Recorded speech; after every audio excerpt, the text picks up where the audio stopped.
ভয়ঙ্কর এক অভিযোগ সামনে এসেছে। ক্রিটিক্যাল কেয়ারে কিশোরী শ্লীলতাহানি। ডায়মন্ড হারবার হাসপাতালে কিশোরী শ্লীলতাহানির অভিযোগ সামনে আসছে। হাসপাতালের সিসিইউতেই নাবালিকা শ্লীলতাহানি করা হয়েছে। নবম শ্রেণীর ছাত্রের শ্লীলতাহানির অভিযোগ সামনে এসেছে। আমাদের প্রতিনিধি আনিসুদ্দিন এই মুহূর্তে আমাদের সঙ্গে রয়েছেন। আনিসুদ্দিন, হাসপাতাল কর্তৃপক্ষের ভূমিকা কি? দেখো, এই ঘটনায় হাসপাতাল কর্তৃপক্ষের কাছে যখন অভিযোগ জানানো হয়, হাসপাতাল কর্তৃপক্ষ জানিয়েছে যে তারা ডায়মন্ড হারবার থানাকে লিখিতভাবে জানায় মেল মারফত যে এই ঘটনার তদন্ত করতে।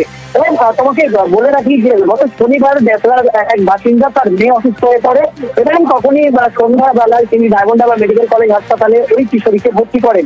কিন্তু পরবর্তী সময়ে তার শারীরিক অবস্থার অবনতি হয় এবং চিকিৎসকরা জানান যে তাকে সিসিইউতে তাকে স্থানান্তরিত করতে হবে। এবং এরপরেই যখন সিসিইউতে ওই কিশোরী ছিলেন সেই রাতেই তাকে শ্লীলতাহানি করা হয়েছে বলে অভিযোগ করা হয় এবং পরবর্তী দিন অর্থাৎ রবিবারও তাকে একাধিকবার শ্লীলতাহানি করা হয়েছে।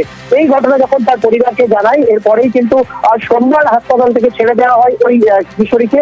এই ঘটনার পর যেমন মেডিকেল কলেজ হাসপাতালের পক্ষ থেকে থানাতে একটি অভিযোগ দায়ের করা হয়, তেমনই কিন্তু ওই নির্যাতিত কিশোরী পরিবারকে গ্রেফতার করা হয়েছে সাফাই কর্মীকে। কারা করলো? কারা বলতে তোমরা যারা ওখানে কাজ করে কর্মচারীরা। পুরুষ না মহিলা? পুরুষ। কজন ছিল? দুইজন ছিল, আমি একজনকে চিনতে পারিনি, একজনকে পুরোভাবে মনে আছে। আইসিইউতে থাকলে মা কতটা ভালো হয়, কতটা নিরাপদে থাকে, সুস্থ থাকে রোগী, কিন্তু এটা একদম করা হয় না আইসিইউতে। যখন ছেলেগুলো এরকম করছিল, নার্সরা কোথায় ছিল সেই সময়? অন্য অন্য বেডের ছিল। তুমি নার্সদের বলোনি কিছু? ডাকনি?